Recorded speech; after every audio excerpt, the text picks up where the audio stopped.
بسم الله توكلت على الله. معاكم نشوى. النهارده ان شاء الله نعمل ايه يا امارات؟ كل سنه وانتم طيبين. الاول النهارده سنه جديده علينا وعليكم ان شاء الله، ربنا يجعلها سنه خير. هنعمل كيكه فظيعه حلوه جدا باقل تكلفه ان شاء الله باذن الله، سهله بسيطه.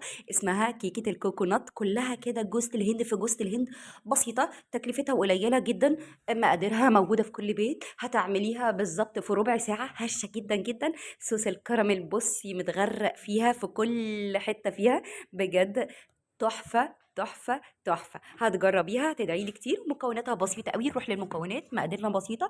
عندي وok عميق، هننزل فيه بكوباية سكر عادي، سكر عادي جدا، خشن ناعم اي حاجة. تمام. هنخلي درجة الحرارة بسيطة، يعني مش اللي هي درجة الحرارة وسط. هنبدأ ان احنا نقلب كويس جدا لغاية ما السكر يدوب معانا. اهم حاجة بين فشل الكراميل ونجاحه حاجه بسيطه جدا جدا جدا، لو مرر معاكي يبقى كده مش هينفع في الوصفه تماما. تمام. هنبدا ان احنا نقلب فيه لغايه ما السكر يتكرمل كويس جدا ويدوب، ما يبقاش فيه ولا نقطه سكر عندي متجمده. تمام. هنبدا ان احنا نقلب كويس جدا على درجه الحراره البسيطه، وبعد كده هننزل بربع كوبايه ميه، ميه دافيه. تمام. على كوبايه السكر ربع كوبايه ميه دافيه، وبس نقلب تقلبتين، وبعد كده ننزل بذره ملح. وبعد كده خلاص عندنا الصينيه بتاعتنا. هنبدأ ننزل بالكراميل بتاعنا في الصينية، ونوزع الكراميل كويس جدا في كل أنحاء الصينية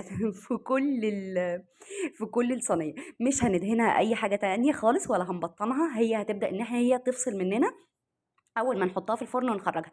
عندي كوبايه سكر، وبعد كده عندي كوبايه الا ربع زيت. وهنبدا ان احنا نقلب كويس جدا جدا كل المكونات مع بعض لغايه ما تمتزج مع بعض. عندي 3 بيضات بدرجه حراره المطبخ، كل المكونات لازم تكون بدرجه حراره المطبخ. نبدا ننزل ببيضه بيضه، وبعد كده نقلب. اول بيضه تختفي ننزل بالتانيه، تاني بيضه تختفي ننزل بالتالته. بس كده. مش عارفه هي الاضاءه كانت يعني بعافيه شويه، بس مش مشكله. اوكي.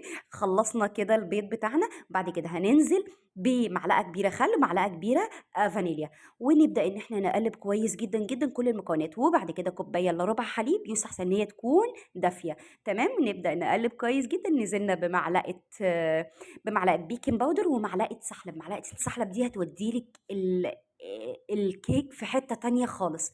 تمام. وبعد كده هنبدأ ننزل بكوبايتين دقيق منخولين، أهم حاجة يكونوا منخولين.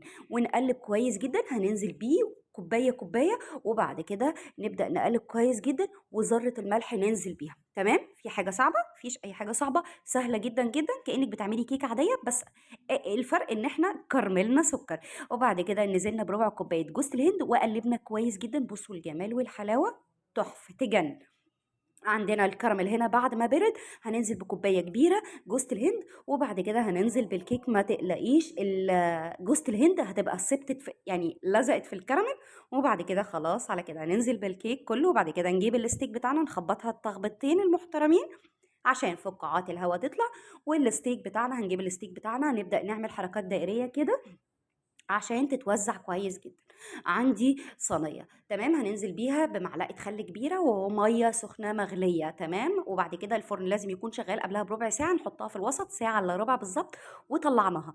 نختبرها بالستيك بتاعنا. بصوا هي منفصله ازاي من الصينيه، يعني لما نيجي نقلبها تبقى سهله موت. بدانا ان احنا نقلبها. تمام. وتجنن. ما شاء الله ما شاء الله، تحفه. كيكه تحفه يا جماعه، عالميه. هتعجبك جدا. طريقتها بسيطة، طريقتها سهلة، في متناول يد الجميع. اعمليها النهارده رأس السنة ان شاء الله بإذن الله، واحتفلي انت وولادك بحاجة بسيطة جدا، يعني حاجة مش هتكلفك حاجة خالص، وكل مكوناتها موجودة في البيت. هتكلفك ايه بس؟ ان انت هتروحي تشتري جوزة الهند من السوبر ماركت. اي حاجة موجودة عندك في البيت ان شاء الله. موجودة عندكم الخير دايما. وربنا يجعلها سنة يا رب خير علينا، سنة جديدة علينا وعليكم يا رب. بصوا بقى، تحفة. قطعيها وهي سخنة، كليها وهي سخنة، كليها وهي يعني في اي وقت كده مع كوبايه قهوه او فنجان قهوه، حاجه كده ما شاء الله تحفه. اهم حاجه تكون فيديوهاتي بتعجبكم، جربوا الوصفه هتعجبكم جدا جدا. وان شاء الله باذن الله يا رب يجعلها سنه خير علينا وعليكم يا رب. واهم حاجه اعملوا مشاركه كتير الفيديو. وحاجه اخر حاجه اقولها لكم، كل سنه وانتم